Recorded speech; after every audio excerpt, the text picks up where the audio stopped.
Buenas noches, chicos, ¿cómo están? Bueno, como ayer hemos quedado, vamos a ver algunos videos y vamos a ir analizando los componentes. Dentro de los componentes de la actividad en ecoturismo, lo primero que puede saltar, o bueno, resaltarse más bien, es el tema de los atractivos, ¿no?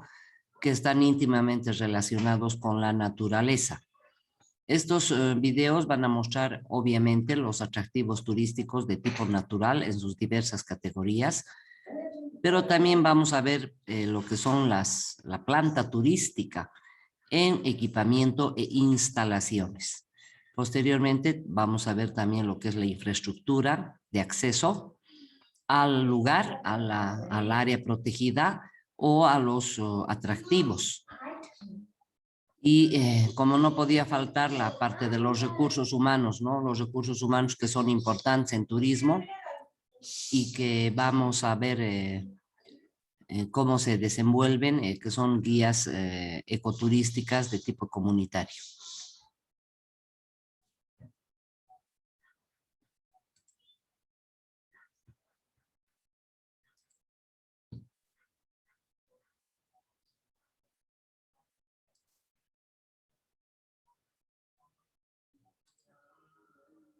Vamos a compartir entonces.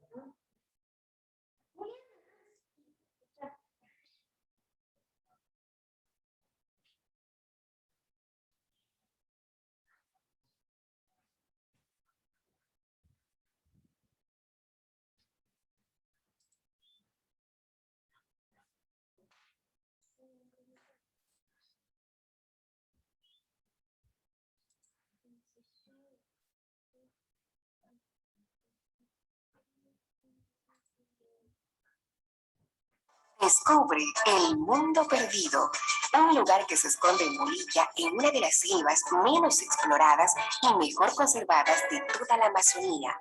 La puerta de ingreso a este extraordinario lugar es la comunidad indígena Florida, situada a casi 600 kilómetros de Santa Cruz de la Sierra, al borde suroeste del área protegida Noel Kempff Mercado.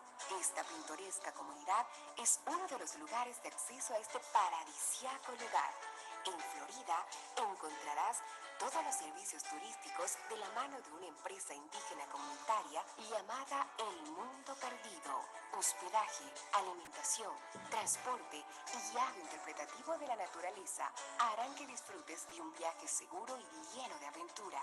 Los guías te acompañarán en sus recorridos en la comunidad y hacia el interior del Parque Nacional Noel Kempff Mercado, una región que alberga mágicos paisajes poblados de plantas y animales muy diversos y únicos en el continente, algunos de ellos en peligro de extinción. Ven y conoce este lugar donde la realidad es un sueño. Entre los escenarios más destacados se encuentra la meseta de Huanchaca, planicie que se extiende por más de 150 kilómetros, elevada a más de 600 metros sobre la llanura circundante.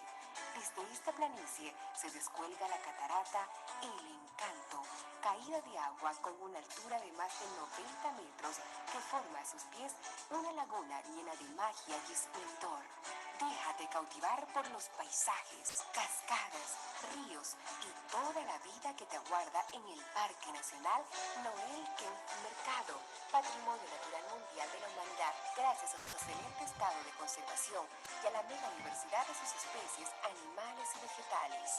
Vive este exuberante paraíso de la mano de la empresa comunitaria El Mundo Perdido y contribuye a la conservación de los recursos naturales y culturales del área, beneficiando a las familias locales guardianas de este lugar a través de un turismo comunitario responsable.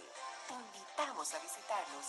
Queremos compartir esta magia y misterio que esconde la Amazonía boliviana. Búscanos, sé parte del mundo perdido.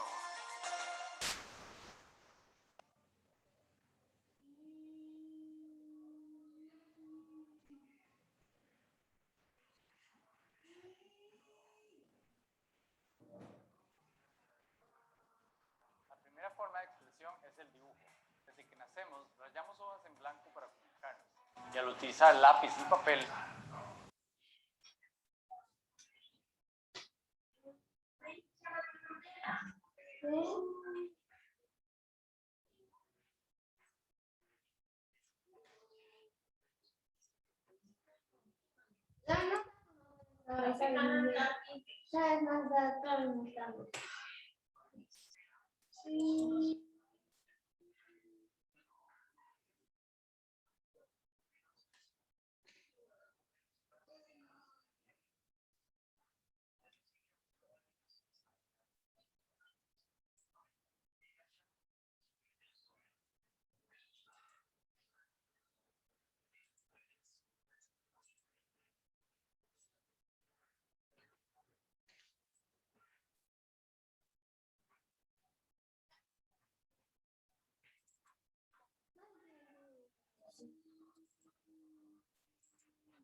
Vamos a entrar con un video de una charla de ecoturismo en Bolivia de un especialista, un experto en ecoturismo en Bolivia, el señor Santa Cruz.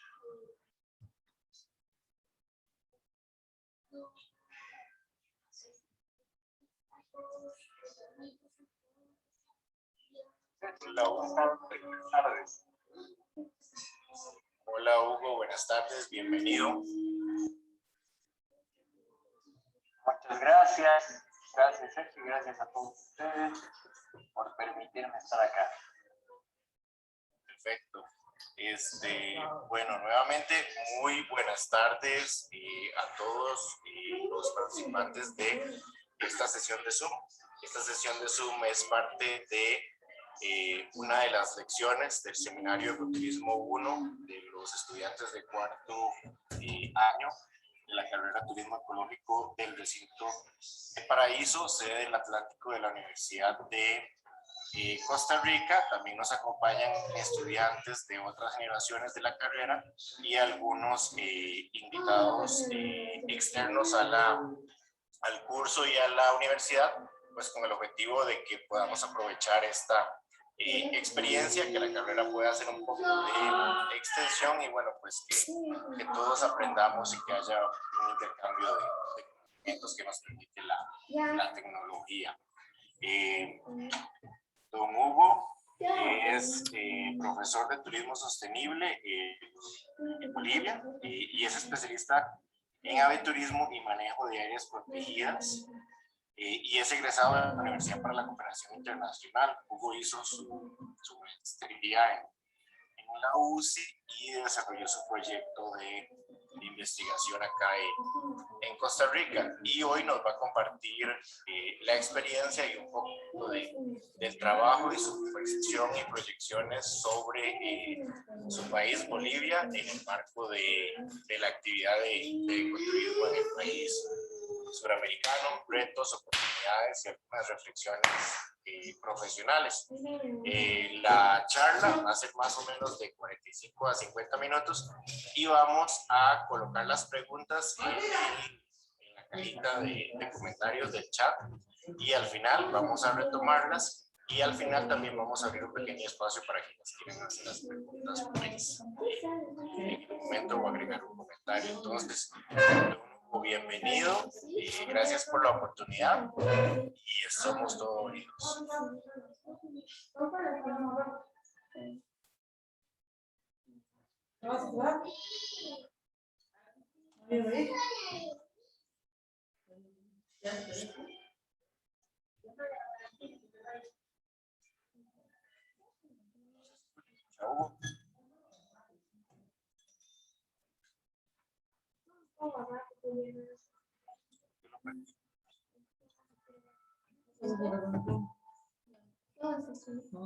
Yeah. Hugo, ¿estás por ahí?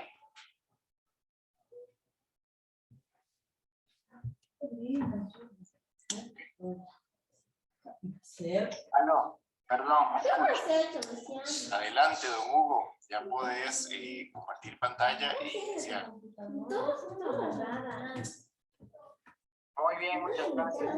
Gracias a ti, a todos los presentes y a la universidad por permitirme estar acá y pues compartir un poquito de mi país, este grandioso país que es Bolivia, donde me encuentro en este momento.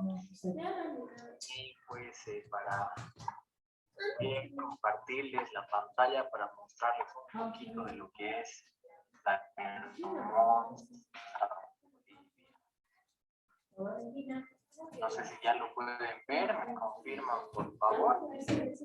Correcto, sí, lo vemos.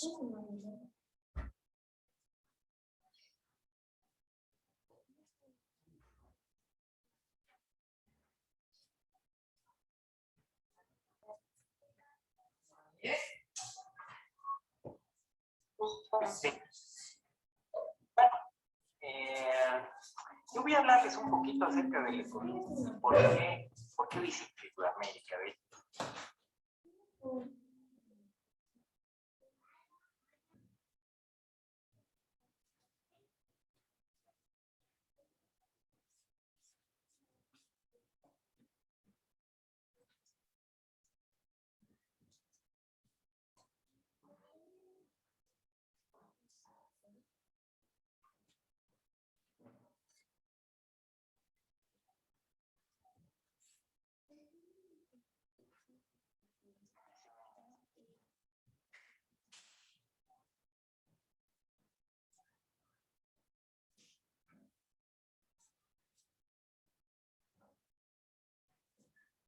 Hay baja de señal, chicos, pero tengan un poquito de paciencia ya. Esta charla es muy interesante. Como se pueden dar cuenta, es una charla de un experto que ha sacado una maestría en ecoturismo, es boliviano y dice, bueno, ¿por qué visitar este maravilloso país? Entonces, este trabajo, esta exposición es parte de su trabajo de maestría que él nos va a compartir su experiencia.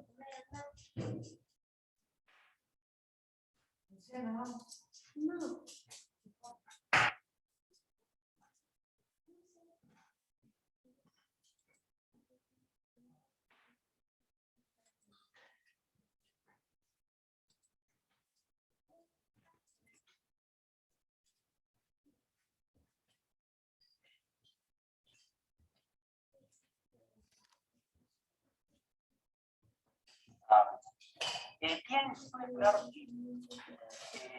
lo que es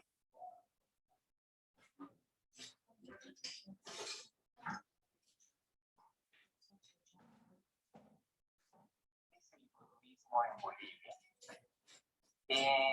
En este maravilloso país que es Bolivia, que está en el corazón de Sudamérica. Y les voy a invitar a que en un futuro puedan visitar este país. ¿Por qué deberían visitarlo? ¿Qué es lo que tenemos de interesante en Bolivia? Bueno, Bolivia es bastante complejo de vivir. Bolivia es un país multiétnico, es un país pluricultural, es un país mega diverso, y vamos desde los Andes, desde los picos a más de 6.000 metros sobre el nivel del mar, hasta los 100 metros sobre el nivel del mar, diferentes paisajes amazónicos, en el Pantanal, en los Andes tropicales, en los valles interandinos y en muchos ecosistemas que ya les voy a ir mostrando. Y está en la diversidad que pues estamos en los países megadiversos del mundo, entre los primeros 15 países con más diversidad, gracias a nuestra posición estratégica en el centro de Sudamérica, por lo que compartimos ecosistemas con varios países que están a nuestro alrededor. Bolivia es un país mediterráneo. Con Paraguay somos los únicos dos países que no tenemos acceso al mar en toda América, ¿no? Sin embargo, eso no nos limita a hacer turismo, esto no nos limita a tener gran biodiversidad, grandes oportunidades y potencialidades, de acuerdo a lo que ya van a ver. Y bueno, antes de hablar del turismo, quisiera hablarles sobre la biodiversidad y sobre los paisajes. En Bolivia tenemos, ahí está al medio, como les decía, en el corazón del sur, muy cerquita al mar. De hecho, antes teníamos, lo perdimos en una guerra con Chile ya hace muchos años, en 1879, ¿no? Así que desde entonces estamos aislados y eso de alguna manera ha permitido que también grandes extensiones de Bolivia se conserven y sean áreas prístinas en este momento. En general, Bolivia está dividido en tres. Si ustedes alguna vez se han pensado en un lugar frío, en un lugar andino, en un lugar donde, pensando solo en los Andes, pero en realidad si lo ven con el mouse, solamente te mira el cursor. Solamente está en la parte sur occidental, después están los valles interandinos y después están las partes bajas, los llanos. Entonces, en realidad, alrededor del 60% de Bolivia está bajo los 1000 metros sobre el nivel del mar en diferentes ecosistemas, ¿no? Desde la Amazonía, el Cerrado, la sabana inundable, la Chiquitanía, que es un ecosistema endémico que solo lo tenemos en Bolivia. También está el Chaco, el bosque seco, también está el Pantanal, está el Chaco Serrano, y en la parte andina está la Puna, los valles interandinos, en la parte subandina están los Yungas, que es esta parte muy húmeda de los Andes tropicales que baja desde Venezuela, pasando por Colombia, por Ecuador, por Perú, y llegando a Bolivia, siendo la zona más húmeda del continente y la más biodiversa también al mismo tiempo. Tenemos algunas zonas donde llueve más de 6 metros por año en estos lugares, y incluso algunos años ha llovido más de 12 metros por año en algunas de estas zonas, ¿no? Esa lluvia, sin embargo, también trae mucha diversidad en aves, en plantas, en mamíferos y en todo el conjunto de vida, y lo que nos hace que estemos entre los 15 países megadiversos en tan solo el 0.2% de la superficie del planeta, ¿no? Es decir, que en Bolivia somos muy ricos en recursos genéticos, en especies, en ecosistemas. Y esa posición geográfica, que aquí tenemos el límite con Chile en el occidente, tenemos un poco más al norte el Perú, después todo esto es Brasil, hacia el este y el norte, y al sur está Paraguay y la Argentina. Entonces compartimos ecosistemas con todos estos países, y al estar al centro, pues también eso nos favorece a tener una muy alta diversidad. Esta riqueza biológica nos pone entre los primeros países en cuanto a riqueza florística. Por ejemplo, estamos en el puesto número 11 en todo el mundo. En cuanto a amanecer lugar, a los primates en el 8º lugar, es decir, que esta biodiversidad es muy alta, como les decía, ¿no? Solamente en aves, por ejemplo, tenemos 1440 especies más o menos. Este número ya está un poco desactualizado, pero estamos así entre los primeros puestos de los países con mayor diversidad en cuanto a flora y a fauna.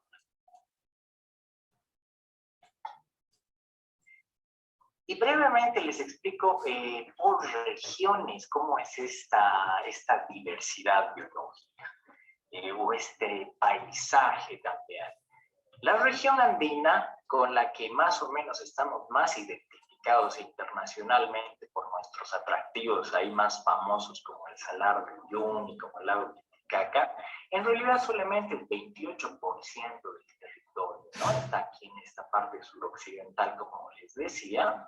Es un clima seco, es frío, está la puna, que ese es el ecosistema de las alturas, denominado.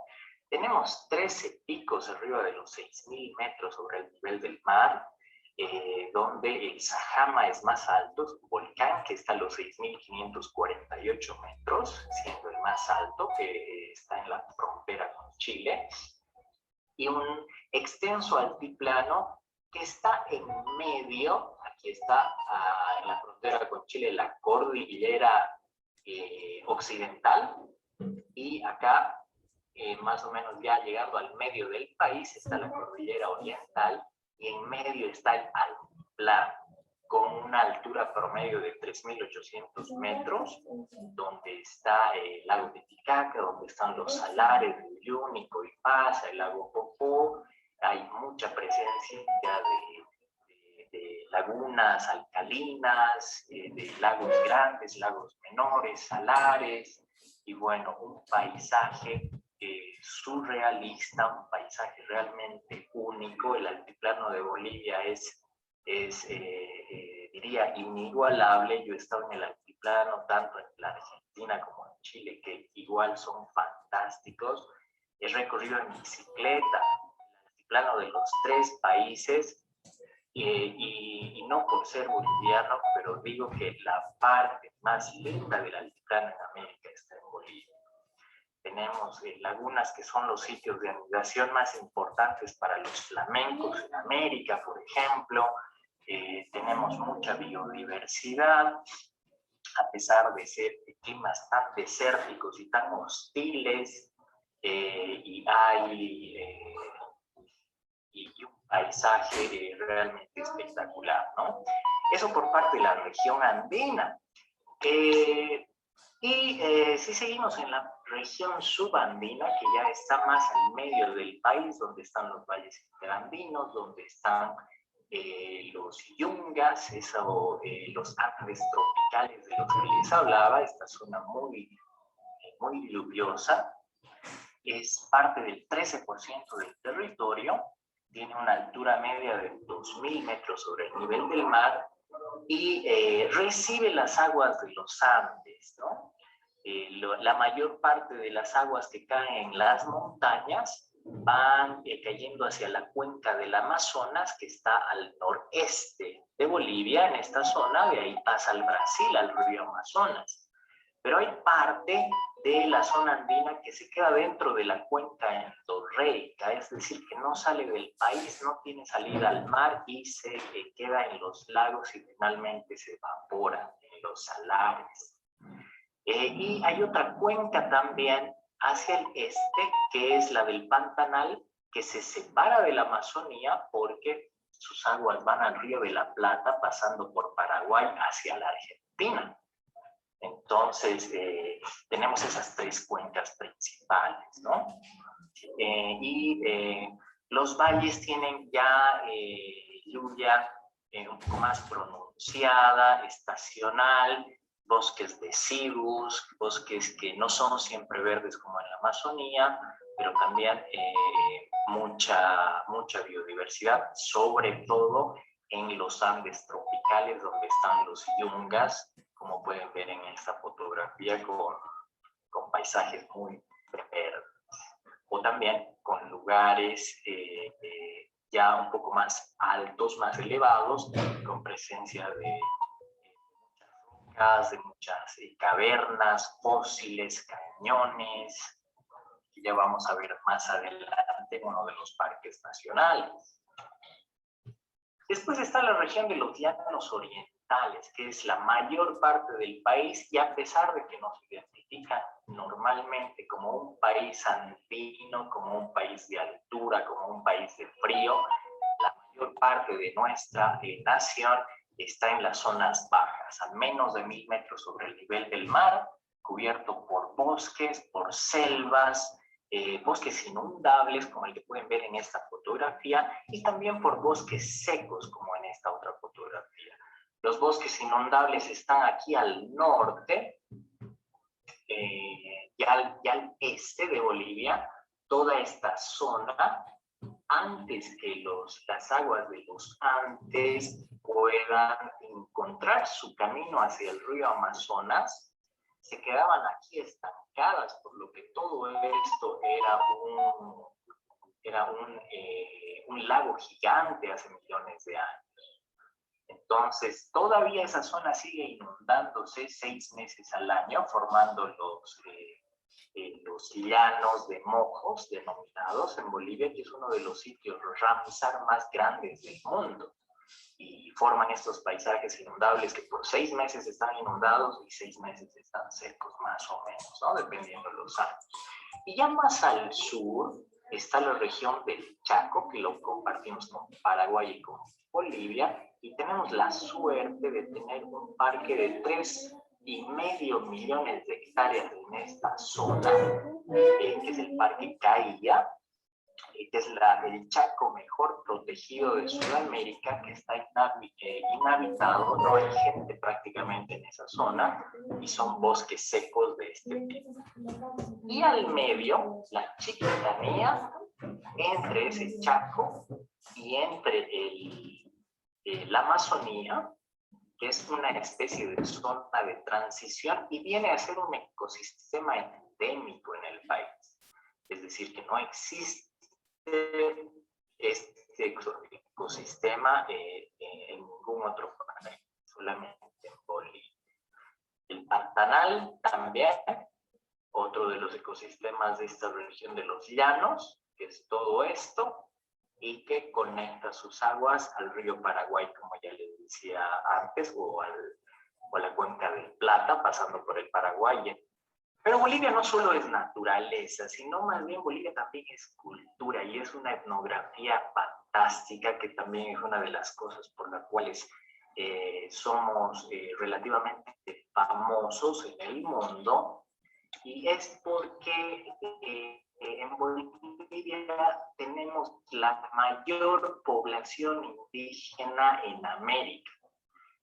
Ustedes están cerca de Guatemala, ¿verdad? Ahí que muchos costarricenses escucho que están tan sorprendidos por el indigenismo que hay en Guatemala, pero nosotros tenemos más del 20% todavía de la población indígena de la que tiene Guatemala.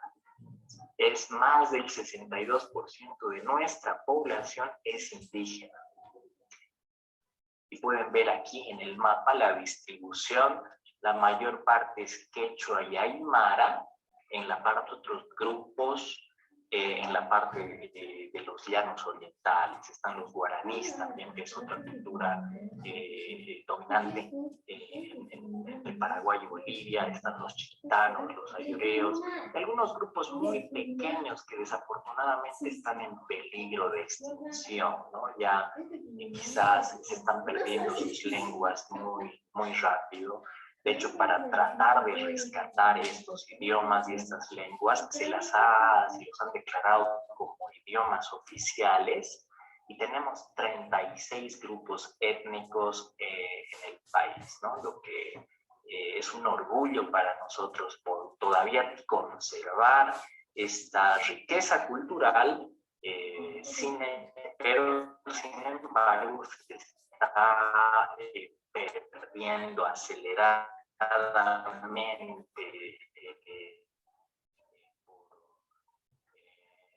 desafortunadamente. Y tenemos muchos, y casi todos ellos, como podrán ver, son culturales. Está la ciudad de Potosí, que en el siglo XVI estuvo entre las ciudades más ricas del mundo, porque de ahí se extraía la plata para exportar a Francia y a España, que eran las de Portugal, que eran las potencias por entonces, cuando en la época colonial, por supuesto, están las misiones jesuíticas que ya posteriormente en el siglo XVII, en el siglo XVIII, estuvieron presentes en Brasil, Paraguay, Bolivia, Argentina, y dejaron un legado cultural muy importante que hoy es patrimonio de la humanidad.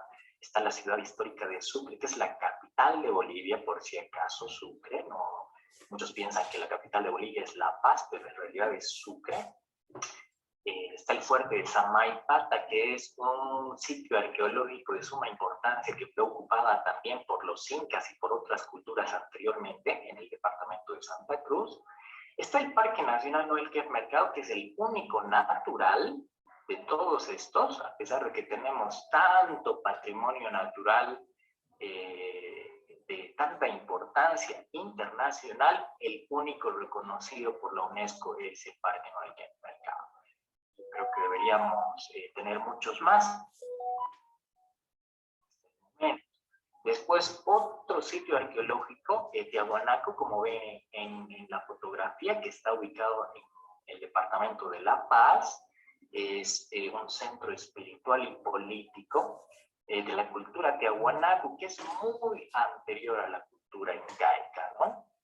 Hablamos aquí de 1400 años antes de Cristo, por lo que es muy anterior a la cultura incaica. Después están los caminos de los incas, o Capañán en el idioma aymara, que es el sistema vial andino. También están los patrimonios inmateriales, como el Carnaval de Oruro, que está considerado. Aquí pueden ver una fotografía de cómo es el carnaval, la riqueza de los disfraces, la riqueza de las danzas. Está considerado internacionalmente entre los 3 mejores carnavales del mundo, junto con el de Río de Janeiro y junto con el de Venecia de Italia. También está la cosmovisión de los Cayaguayas, que es un grupo de médicos naturistas de los Andes que tienen un sistema de vida particular y que son naturistas, médicos naturistas, ¿no? Y así diferentes fiestas, diferentes festividades, como el de Ichapequene Fiesta, que es de los llanos de Mojos en las partes bajas, o el Pugia y el Ayarichi, que es ya de las partes más altas, una mezcla de música, danza, de artesanías, de tejidos, que han hecho de que sea patrimonio de la humanidad, ¿no? Y fuera de estos patrimonios, claro, tenemos muchos otros nacionales y muchos otros que están todavía postulándose para ser reconocidos por la UNESCO. Pero con esto lo que quiero decirles es que estamos reconocidos internacionalmente, sobre todo por la importancia de nuestro patrimonio cultural. Y no tanto así, nuestro patrimonio natural pasa todavía desapercibido, ¿no? Pero se ha estado promocionando últimamente con algunos esfuerzos, creo que no suficientes, y han dado ciertos resultados que les muestro en los datos generales a continuación. Ahora veamos los datos de Bolivia, los datos de turismo que tenemos en el país, ¿no? Nosotros somos un país que no vive principalmente del turismo como ustedes. Vivimos sobre todo de la explotación del gas natural, de los minerales y de los hidrocarburos. Nuestra principal exportación es el gas natural, con casi $3 billones, y que lamentablemente le queda muy poco tiempo a ¿no? Es un recurso no renovable, como sabemos, y los expertos nos dicen que nos queda 5 a 7 años de gas todavía, por lo que el gobierno está desesperado buscando, invadiendo parques nacionales, invadiendo zonas naturales, buscando más gas, pero cada vez se encuentra menos. Pero bueno, todavía sigue siendo nuestra principal exportación, que dentro de poco va a morir. Después están los minerales como el oro, el zinc, la plata, el estaño, el plomo y joyería, algo de industrialización de esos minerales. Y en cuarto lugar está el turismo, ¿no? El turismo receptivo, que nos da alrededor de 837 millones de dólares por año. Bueno, eso es el 2019, ahora no nos da casi nada por razones obvias, pero es apenas como, creo que una cuarta parte de lo que significa para ustedes en Costa Rica, ¿no? Es todavía muy bajo. Y otra de las principales exportaciones es la soya y sus derivados, que también nos ha estado ocasionando serios problemas ambientales, porque la soya se ha estado cultivando en extensas, a través de la agricultura extensiva, y hay alrededor de 1,5 millones de hectáreas de soya que ha estado acabando con varias áreas del bosque en las tierras bajas. Y bueno, esa es la economía en resumen de cómo vivimos en Bolivia, de qué vivimos en este país. Y en cuanto, siguiendo con los datos del turismo, hemos llegado a tener un crecimiento más o menos equilibrado. Estos son datos del turismo receptivo. Y hasta el año 2019 hemos llegado casi al 1,5 millones de turistas, de los cuales parte vienen a hacer negocios y parte vienen a hacer compras, ¿no? Simplemente cruzan la frontera, compran cosas más baratas en Bolivia y vuelven a su país, por lo que es un dato que realmente no nos muestra cifras de turismo real, ¿no? De que verdaderamente es el 1,5 millones de personas que han llegado sean turistas reales. A veces vienen simplemente por trabajo o por negocios. Y eso como bajó drásticamente del 1,5 millones a 376,000 el año pasado, y este año menos todavía. Aún no hay datos al respecto, pero seguimos bajando por el tema viral, ¿no? Entonces eso ha significado un gran retroceso para el turismo, desafortunadamente. La mayor parte de nuestros turistas, con datos hasta el 2019, hasta antes del COVID, entran por carretera, por vía carretera, ¿no? El 70% aproximadamente. Esto también en gran medida porque estamos entre un corredor internacional que parte del Cusco, en el Perú, una de las maravillas naturales o culturales del mundo, y finaliza en San Pedro de Atacama, ¿no? Entonces ahí en medio está Bolivia, y entrando por Perú o entrando por Chile o también por la Argentina, pues pasan por este corredor internacional.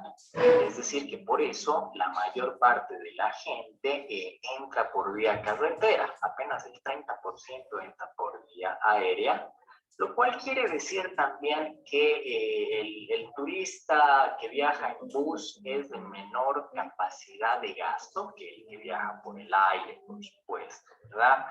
Entonces, de ese, más o menos, solamente el 6%, como indica este otro gráfico, de los turistas llegan y vienen organizadamente con agencias de viaje de su país, ¿no? O los demás son exploradores individuales, o son mochileros.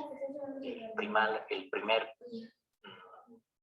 emisor principal de turistas que tenemos en Bolivia es la Argentina, seguido por el Perú, seguido por el Brasil,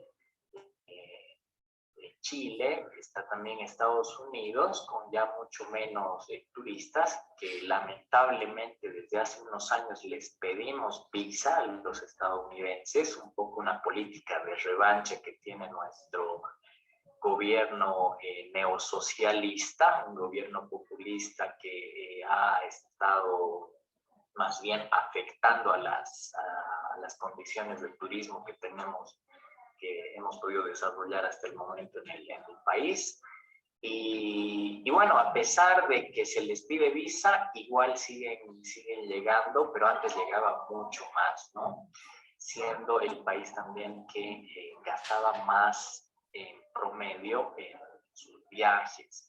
Pero la mayor parte de estos argentinos, peruanos, brasileños que llegan tienen mucho menor capacidad de gasto,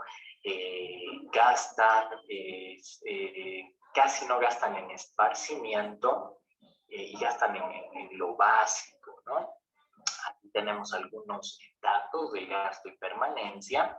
El gasto promedio diario es apenas de $61 que tenemos de los turistas internacionales, ¿no? Eso es como que menos de la mitad del gasto promedio que tienen ustedes, ¿no? Creo que un poco más de la tercera parte. La permanencia de días es 9, más o menos. Y los principales turistas, como veíamos, los argentinos, apenas gastan $52 al día. Un gasto muy bajo en comparación al resto de los países latinoamericanos. Y hay incluso otros turistas que gastan menos aún, como los israelitas, que gastan $36 al día apenas, ¿no? Los estadounidenses son los que gastan más, con casi 150, seguidos con los del Reino Unido, con poco más de $90, que justamente coinciden con nacionalidades que vienen interesadas sobre todo en hacer ecoturismo, en visitar áreas protegidas, en hacer observación de fauna, en visitar proyectos para la conservación, que es un poco lo que deberíamos concentrarnos, pero lamentablemente no recibimos tantos turistas de este tipo de perfil, ¿no? La mayor parte de nuestros servicios turísticos están enfocados al turismo de los thrifters, de los mochileros, y ofrecen servicios así como muy baratos. Bolivia es un país muy barato en comparación con Costa Rica, entonces por eso aprovechan muchos mochileros para venir acá. Y bueno, vamos a ver un poquito de nuestros atractivos principales, dónde se hace ecoturismo. Pero ecoturismo un poco entre comillas, porque desafortunadamente nuestro atractivo estrella, del que seguro han escuchado, el Salar de Uyuni, hasta el momento no es un área protegida y no se está cuidando muy bien.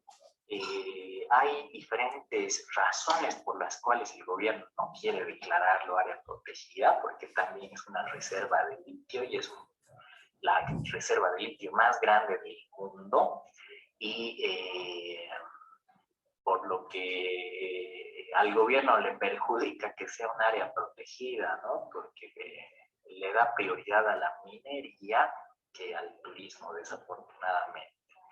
Y bueno, este salar se empezó a hacer famoso ya hace muchos años. Incluso Neil Armstrong, cuando fue a la Luna el año 69, pudo ver desde el espacio y se preguntaba qué es esa mancha blanca tan grande, y él no sabía contestarse en ese momento, ¿no? Pero volvió al planeta y lo visitó unos años después.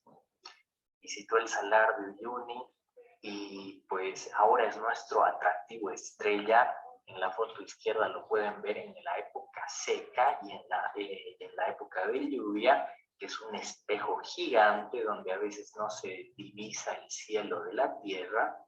Y en 2019 fue galardonado como el mejor atractivo turístico natural de Sudamérica por el World Travel Awards. Y recibe más de 300,000 turistas cada año, recibía más bien hasta el 2019, ahora ha bajado al menos en un 70% ese número. Son más de 10.000 kilómetros cuadrados. Imagínense un 10-11% de la superficie de Costa Rica que está cubierta solamente de sal. Solo sal, sal, sal, sal. Un mar infinito de sal. Yo crucé en bicicleta este salar, me tomó 2 días cruzarlo, por lo que ya se imaginan su extensión más o menos. Está a 3.650 metros sobre el nivel del mar. Es el lugar más plano del mundo. Tiene como 150 kilómetros de ancho y en esos 150 kilómetros apenas hay un desnivel de 30 y 40 centímetros. Tiene una profundidad de 120 metros de sal, bueno, que está en realidad compuesta por diferentes capas, ¿no? Hay capas de barro, capas de salmuera, porque dependiendo de los diferentes periodos, se iba inundando, se iba secando y pues dependiendo de los factores climáticos, pues se formaba con sal o se formaba con arena, ¿no? Entonces, pero la profundidad de la sal llega hasta los 120 metros, por lo que hace 40.000 años estaba conformada por un lago gigante que conformaba varios otros salares y lagunas alcalinas que hay en el altiplano, era el lago Michín, y hace 11.000 años se fue reduciendo y forma el lago Tauca, que tenía 100 metros de agua por encima del nivel actual. Y tiene alrededor de 21 millones de toneladas de litio, por eso ya decía, es la reserva mundial más grande de este mineral, y por la cual quizás es una de las razones que el gobierno no quiere declararlo área protegida, y a pesar de tener un potencial tan grande para el turismo, pues ahí seguimos luchando entre definir si seguimos con turismo o destruimos el lugar haciendo minería. ¿Por qué destruiríamos este lugar con la minería? Porque el agua es un recurso no renovable en este ecosistema. Esa poca lluvia que ven en el espejo dura 1 mes, 2 meses más o menos. La precipitación aquí es como de 100, 150 milímetros por año, por lo que se evapora en semanas esa poca lluvia que hay, ¿no? Y el agua que se utiliza tanto en el uso doméstico, en las casas, en las comunidades indígenas que hay alrededor, como en la minería, proviene de glaciaciones del subsuelo de hace 8.000, 10.000 años, y que se están acabando esas aguas del subsuelo por minerías, por actividad minera, sobre todo porque hay una mina de plátano muy lejos del salar, hipergigante, que consume millones de litros de agua por hora, ¿no? Otra de las cosas interesantes del turismo en esta zona es el turismo nocturno con la observación sideral. Los cielos son súper limpios en el altiplano por la escasa lluvia, y se puede ver la Vía Láctea, así imagínense. Los nocturnos están especializados en la fotografía sideral, y esto también ha llamado la atención mucho de los hay mucho turismo japonés que a veces exclusivamente va solo al Salar de Uyuni y se va. Está 2, 3 días, y es lo único que hace en Bolivia, lamentablemente, más interesa, porque en la cosmovisión japonesa, cuando mueren, ellos van a un lugar donde no distinguen el cielo de la tierra. Y eso un poco nos recuerda a esta fotografía, ¿no? Donde está uno en un paisaje surrealista, como si estuviera flotando, y el japonés piensa que al morirse va a ir a un lugar más o menos así. Entonces eso ha aumentado muchísimo el turismo japonés, y el turismo de fotografía nocturna también, con este perfil de turistas, ¿no? Entonces es un lugar muy especial tanto de día como de noche. Tiene 11 islas dentro de esos 11.000 kilómetros cuadrados. Tiene una isla, la isla principal Incahuasi, con cactus, que algunos de los cactus pueden tener más de 1000 años, crecen 1 centímetro por año apenas. Otro de nuestros atractivos estrella es el lago Titicaca, que también está en el altiplano, un poquito más alto, a 3.812 metros sobre el nivel del mar. Lo compartimos con el Perú. En realidad un poquito más es de la parte peruana, 44% es nuestro. Tiene una profundidad de hasta 281 metros. Tiene islas muy importantes, la Isla del Sol, la Isla de la Luna en Bolivia, o Aquile también en el Perú. Tiene emprendimientos turísticos que son gestionados por las familias indígenas. Tiene una variedad de servicios turísticos de todo tipo, algunos de muy buena calidad, otros muy básicos, pero bueno, es algo que nos identifica también entre los atractivos principales que tenemos en este país. Y lo especial también es que uno puede ir a quedarse a las islas a dormir, puede ver el amanecer, el atardecer de estas islas, y puede compartir con las familias indígenas tal cual como viven ahora, ¿no? No es un turismo disfrazado, al menos en la parte boliviana, no es algo que llegan los turistas y los campesinos se cambian y se ponen la ropa típica, ¿no? Sino la gente sigue viviendo en condiciones como vivían hace mucho tiempo. Incluso todavía algunos usan balsas de totora. Miren, esta balsa está construida con estas plantitas que están acá, que es la totora, y que todavía las utilizan para transportarse en el lago. Ya muy pocos, la verdad, pero ahí es parte de la cultura milenaria que tiene este lago. Es donde nace la cultura del Tahuantinsuyo. De hecho, está muy cerca a Tiahuanaco, el principal sitio arqueológico que tenemos en el país. Y bueno, saliendo de esta parte andina, de la parte alta, otro de nuestros atractivos estrella es el Parque Nacional Madrid, que tiene casi 2 millones de hectáreas.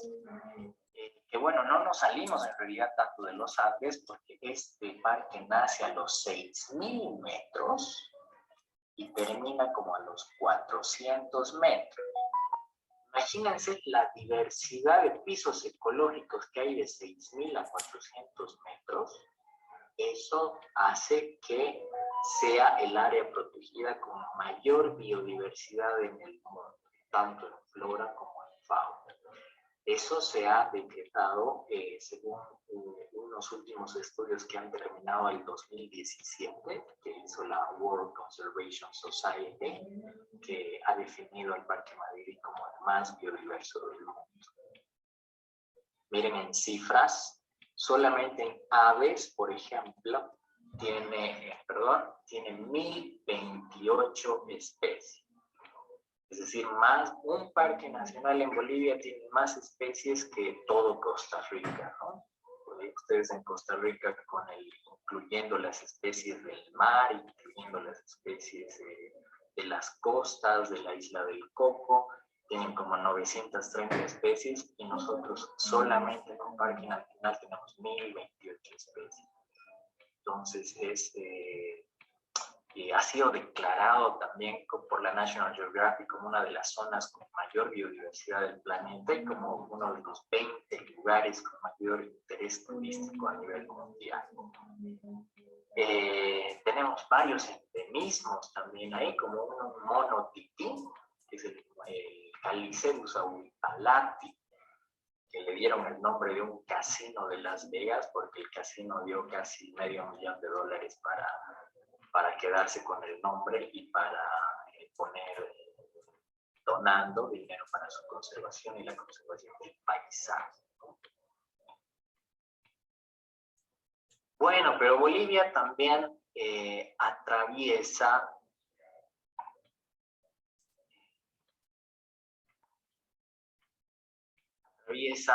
serios problemas ambientales.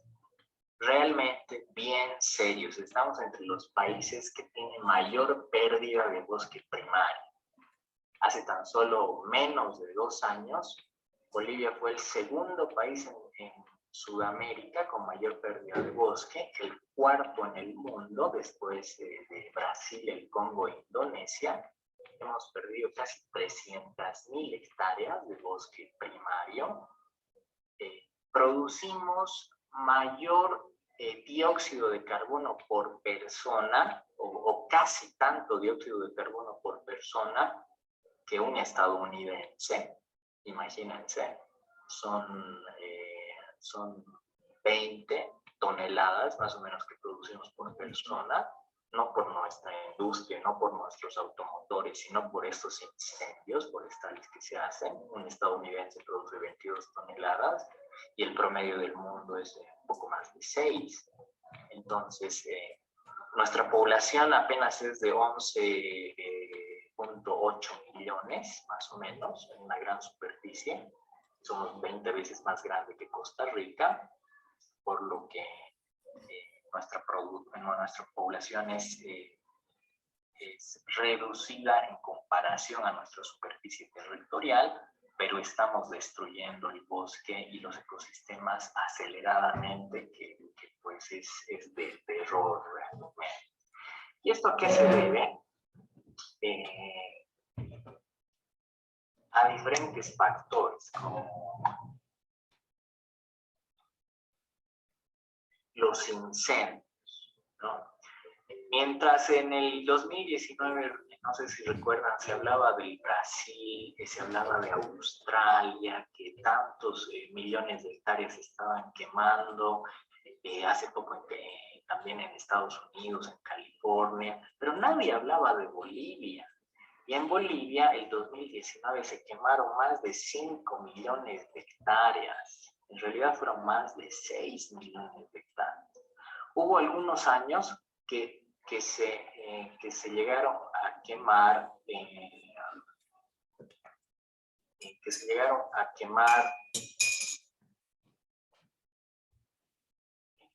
10 millones de hectáreas en 2010. Que esto también depende de los fenómenos, del fenómeno del Niño cuando es muy seco el año, los incendios aumentan, pero por año nuestros incendios llegan en promedio a 4 millones de hectáreas. Imagínense, eso es la superficie, el 80% de la superficie de Costa Rica. Cada año se nos quema en Bolivia. Son extensiones realmente inmensas que nos están destruyendo los ecosistemas aceleradamente.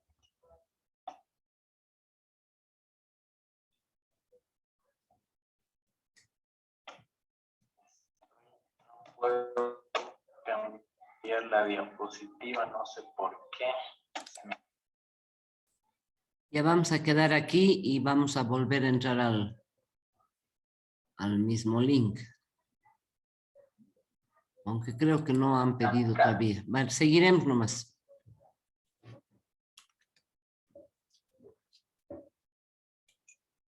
Hay como una fallita. ¿Quieres? Puedes dejar de compartir pantalla y la vuelves a poner. Eso.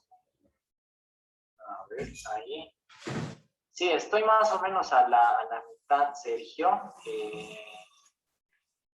Un poquito más de la mitad. No sé cuánto tiempo más tengo para que vaya acelerando un poquito. Nos quedan como unos 15, 20 minutos. Bien, entonces voy a ir acelerando un poquito, pasando rápido estos problemas ambientales. Y bueno, pasamos al resto. ¿Pueden ver la pantalla? Disculpen. Sí, ¿Pueden ver la presentación? Bien. Entonces, otro de los problemas ambientales es la expansión de la frontera agrícola, ¿no? Solamente en soya tenemos casi 1,5 millones de hectáreas de soya. En cereales tenemos otro 1,5 millones de hectáreas, y así es el paisaje, ¿no? De deforestado con la industrialización y la producción intensiva de oleaginosas y de cereales, sobre todo. Y otro de los problemas es la ganadería, ¿no? Que es culpable del 60% de la deforestación. Más de 13 millones de hectáreas que ocupa la ganadería, la 5,5 millones de hectáreas, y la parte forestal, la explotación forestal, y casi 14 millones de hectáreas también, que no toda es aprovechada al mismo tiempo, pero están los planes para ser aprovechada en los próximos años. Y por supuesto, ese paisaje trae consigo peligro de extinción para varios de nuestras especies, que son emblema del país y que son un recurso potencial turístico. Además, taxones que están amenazados, de las cuales 55 son aves, 24 mamíferos, 15 reptiles, 57 anfibios, el grupo más vulnerable de los anfibios, y 8 peces. Están la rana del Titicaca, por ejemplo, que es endémica del lago Titicaca, que por la contaminación de las aguas, 16 municipios o 16 comunidades en Bolivia botan sus aguas servidas al lago, provocando contaminaciones y la muerte de estos anfibios. Hay también un uso medicinal, se usan también en la gastronomía, aunque ya muy poco. Y también la introducción, la cría de la trucha, una especie canadiense, ha ido terminando también con la especie que antes no tenía depredadores, ¿no? Esta rana es gigante, es la tercera rana más grande del mundo. Tiene unos ejemplares llegaron a medir más de 40 centímetros. Está el jucumari, que es el oso, está la Inia boliviensis de Bolivia, también solo está en ríos bolivianos y en un río que compartimos con Brasil. Está esta ave que está ya en unos años, ya va a desaparecer, ya prácticamente no hay nada que hacer, la Paux unicornis, la pava copete de piedra, que se han hecho algunos esfuerzos para conservarla, pero quedan tan pocos que se estima que en el 2030 desaparezca, en menos de 10 años. Y así es la situación para muchas otras especies. Otro de los problemas es el tráfico de fauna, ¿no? Por ejemplo, tenemos los de jaguares, que desde que empresas chinas han venido a hacer grandes proyectos con el gobierno boliviano, aumentó la demanda y se han ido decomisando colmillos que eran comercializados cada colmillo en $100. Y era tan irónico, tan desinformada es la población a veces,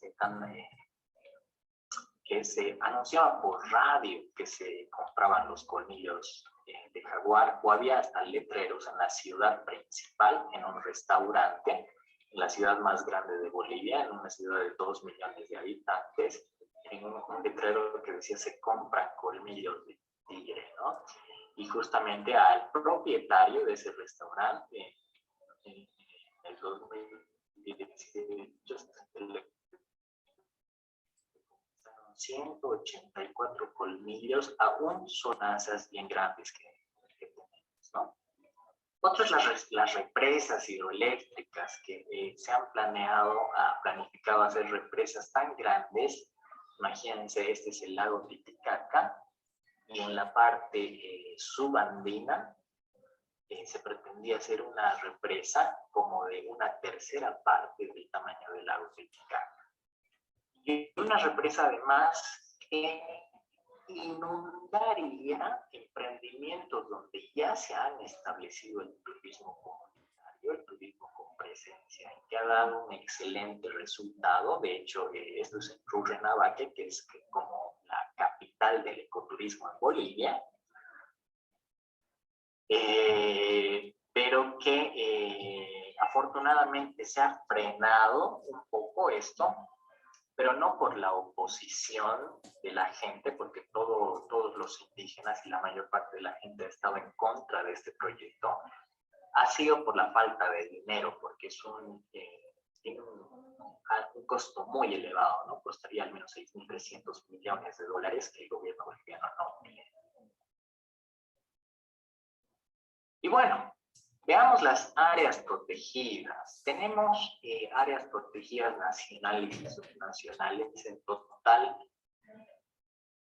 incluyendo las privadas, son más de 160. Acá está el Parque Madiri, el que les acabo de mencionar, en el norte de La Paz. Tenemos otros parques, la Reserva Eduardo Avaroa, que está junto al Salar de Uyuni, o al sur del Salar de Uyuni. Tenemos ese parque gigante de 3,5 millones de hectáreas que se caía. Tenemos parques en el Pantanal. Bueno, son 22 parques a nivel nacional, y más los municipales y departamentales son como 123. Y hay varios otros privados que algunos todavía mantienen su categoría de reserva privada, y a otros se les ha quitado. El gobierno más bien, en vez de fomentar la conservación, ha ido quitando las tierras a los que hacían conservación, y les ha obligado prácticamente a deforestar y a poner pasto para ganado, o a reemplazar los bosques por campos de soya. Entre las áreas protegidas destacadas está la Eduardo Avaroa, que se adjunta al Salar de Uyuni, está cerca al Salar de Uyuni. Se caracteriza por sus lagunas de colores. Está la laguna verde, la laguna colorada. Hay geysers, que son fumarolas donde prácticamente uno puede caminar al lado de estas zonas volcánicas. Es una zona muy alta que está entre los 4.200 y 5.400 metros sobre el nivel del mar. Y esta laguna colorada es la más importante para la reproducción de los flamencos andino-chilenos de James.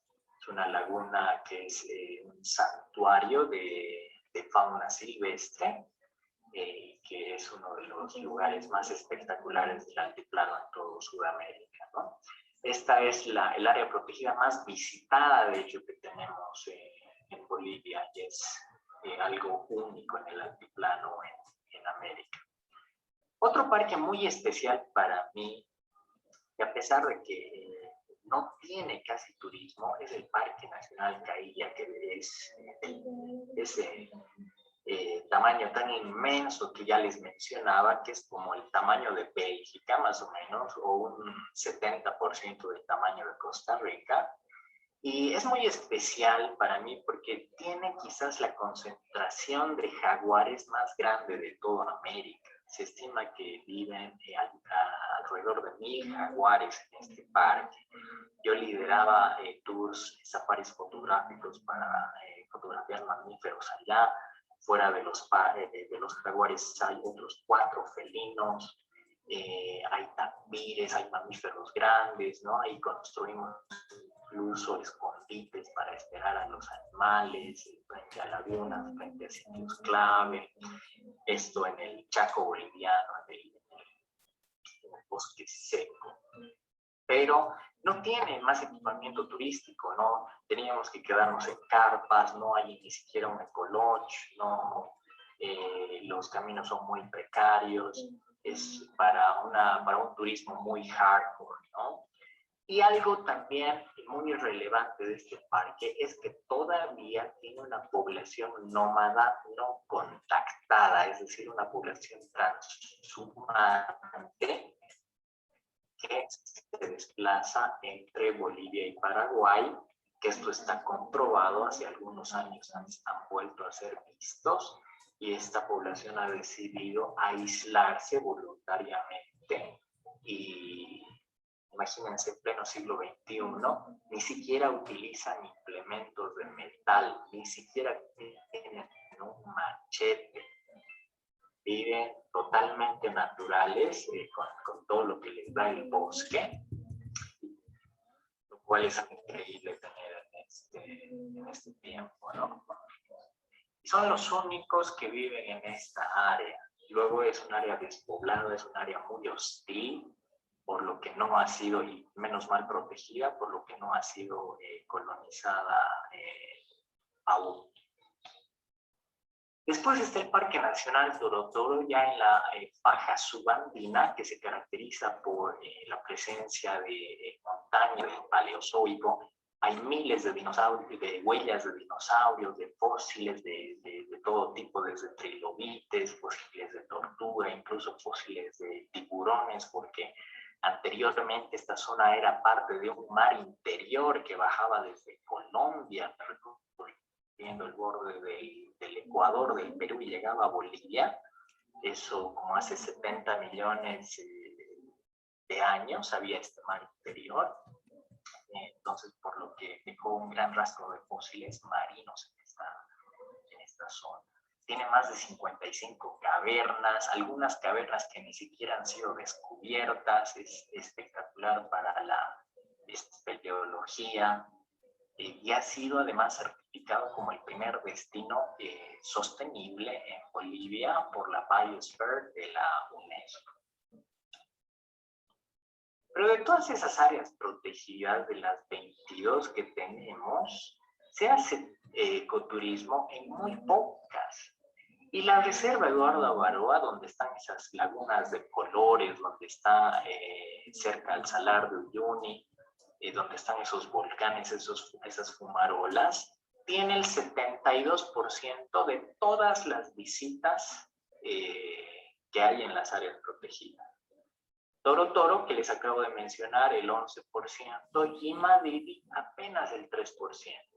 Hay áreas protegidas que prácticamente no tienen visitantes.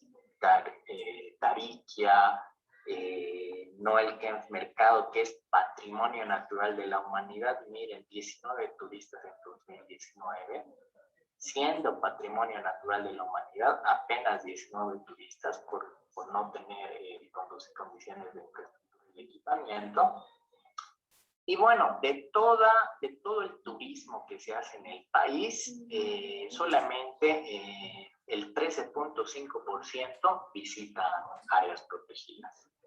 Lo que es una contradicción, porque el turista que viene a Bolivia viene motivado a ver naturaleza, motivado a ver fauna, motivado a ver áreas protegidas. Sin embargo, por la escasez de servicios turísticos, y por la falta de condiciones de las facilidades, es que no puede visitar tantas áreas y tanto patrimonio natural y tanta riqueza que tenemos en el país, ¿no?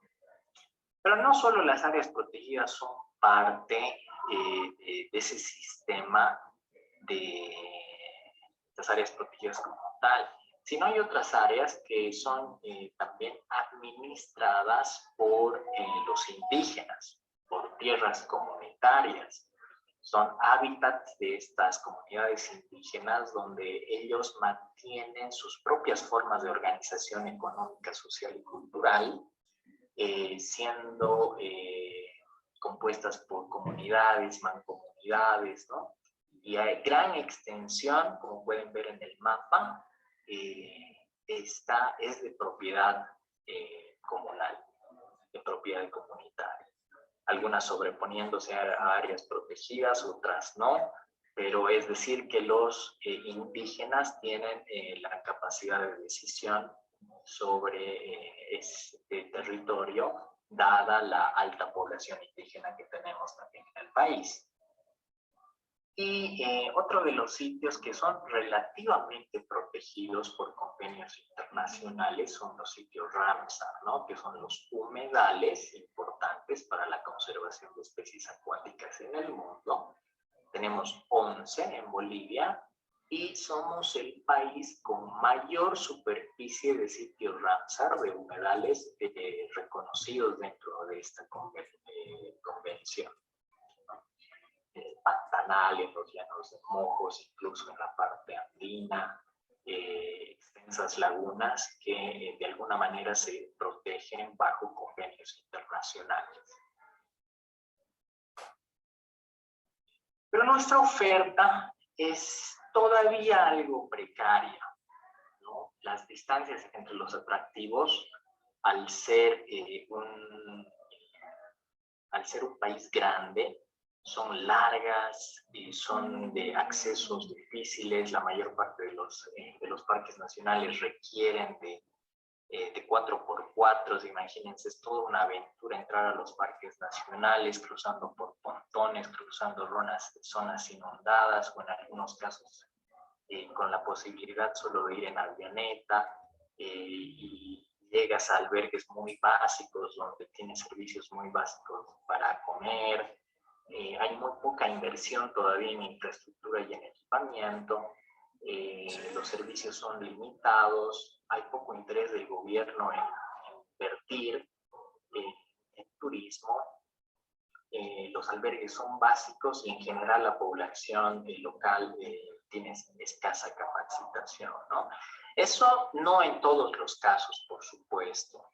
Es quizás la mayor parte de los casos, pero sin embargo también hay ya emprendimientos establecidos que funcionan muy bien, y gran parte de ellos emprendimientos comunitarios. Hay 34 emprendimientos en 11 áreas protegidas, todas ellas administradas por indígenas, algunas de ellas de gran éxito, otras no tanto, incluso algunas ya han desaparecido, han fracasado, pero lo que quiero hacer notar es que el turismo comunitario es bastante dominante en el país.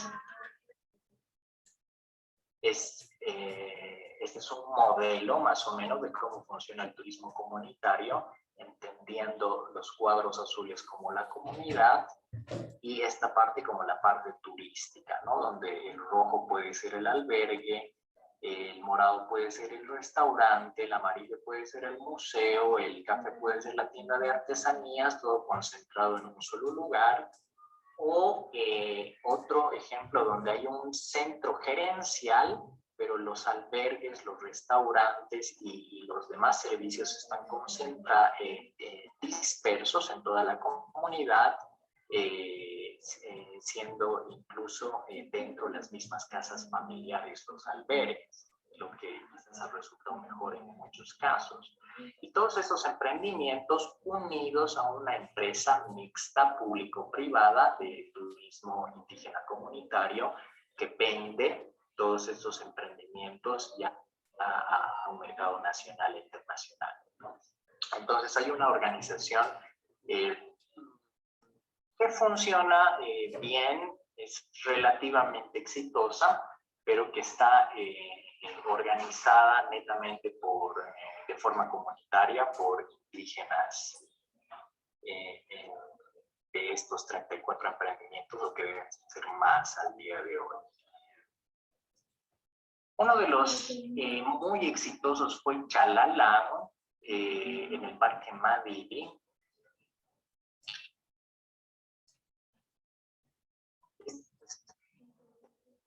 Señor Justin Ginsberg escribió un libro que era Pacto de Tuichi.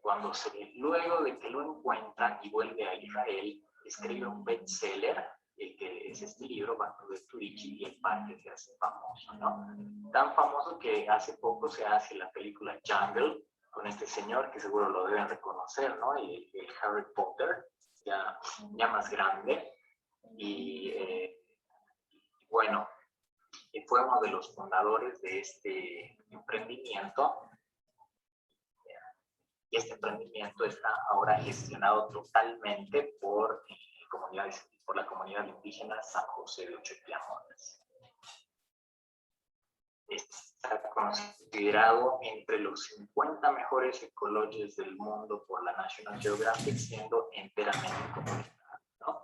Tiene guías altamente capacitados. Estos días he tenido la fortuna de pajarear, de ir a observar aves con Sandro Valdés, que es este señor de acá. Es un experto en aves, que ha sido guía de Chalalán, bueno, que lo que quiero decir es que tiene excelentes guías naturalistas indígenas, multilingües, que no han perdido su identidad cultural, que se han adaptado a las exigencias del mercado internacional de alta capacidad de gasto. Este proyecto, sin embargo, ha costado bastante dinero, ha costado $1,5 millones. Para Bolivia eso es muchísimo, lo cual lo hace a veces un poco difícilmente replicable en muchos sentidos. No todos tienen esa cantidad de dinero y las ONGs normalmente no pueden aportar tanto dinero para emprendimientos de este tipo.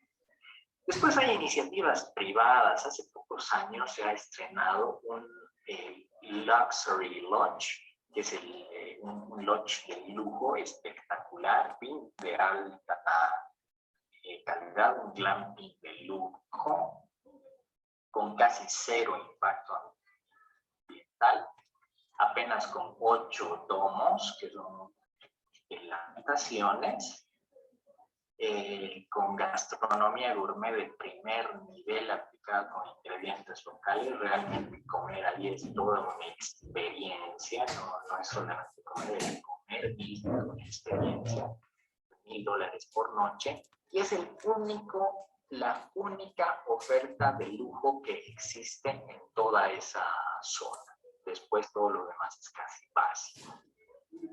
Aunque uno de los emprendimientos es las empresas Taika, que se ha fusionado, ha sido privada y comunitaria, donde la parte privada ha aportado con inversión, con conocimiento, sobre todo en comercialización, la comunidad ha aportado con el trabajo, con el conocimiento local.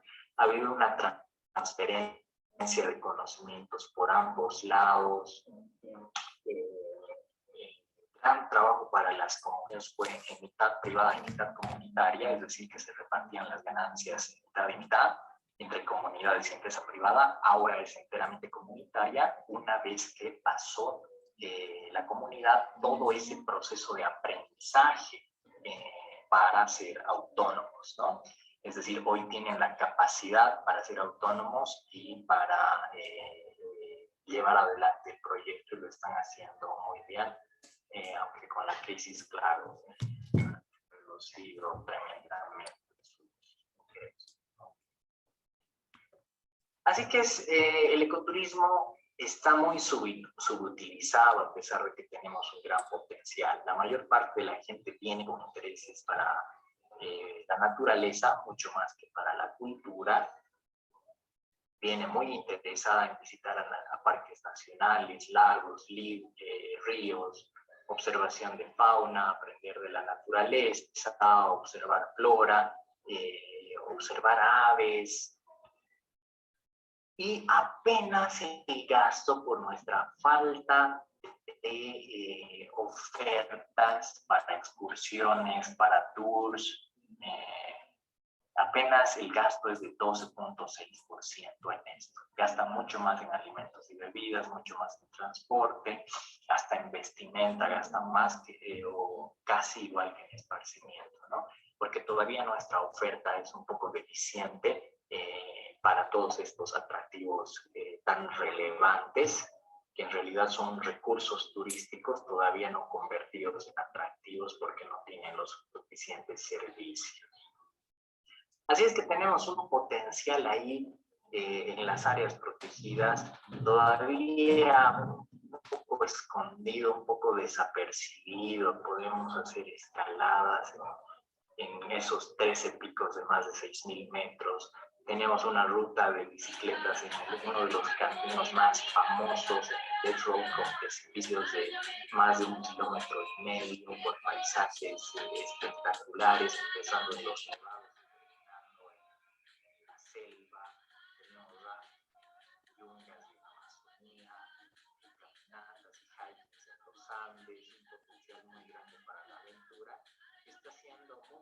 aprovechado actualmente. También un gran potencial para la observación de fauna en los safaris fotográficos. Todavía tenemos, a pesar de tantas amenazas ambientales, extensas áreas prístinas que todavía ni siquiera han sido exploradas, parques nacionales que no están invadidos por el turismo masivo, un país megadiverso con un gran número de especies de flora y fauna, especies endémicas como el peligro de extinción y áreas con gran potencial para la fotografía de diferentes animales, ¿no?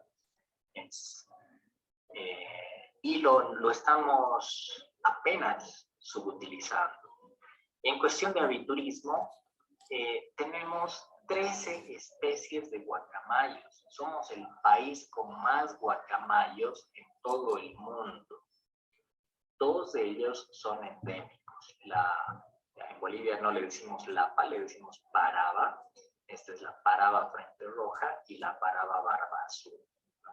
Y en un solo parque nacional tenemos 1028 especies, imagínense.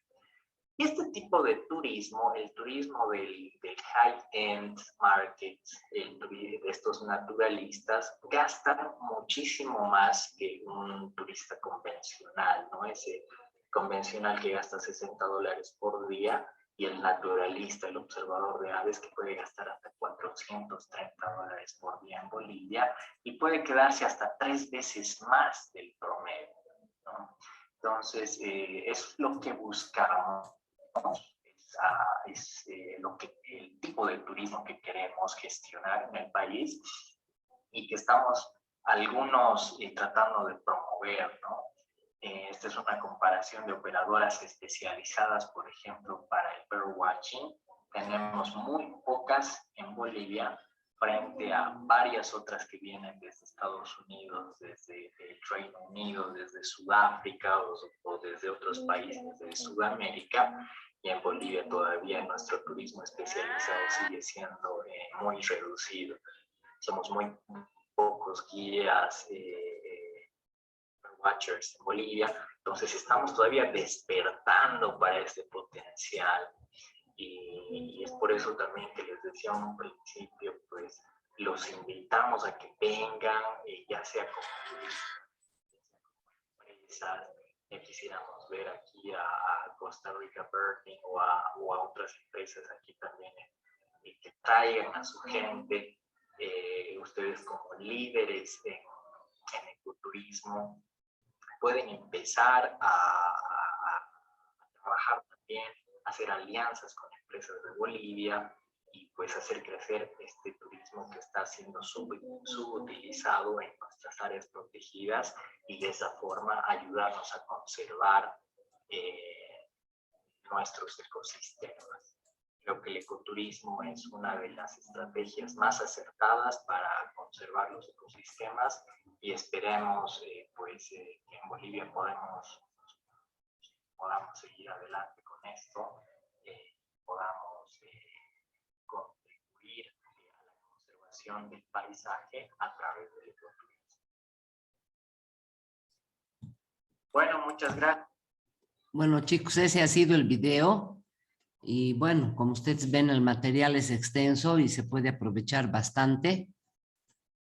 Entonces, espero que lo aprovechen. Y hemos pasado realmente más lo que podíamos pasar. Y vamos a verla el siguiente lunes. Voy a poner una tarea en la clase, ¿ya? Para que ustedes puedan sistematizar y aprovechar el material que lo han visto.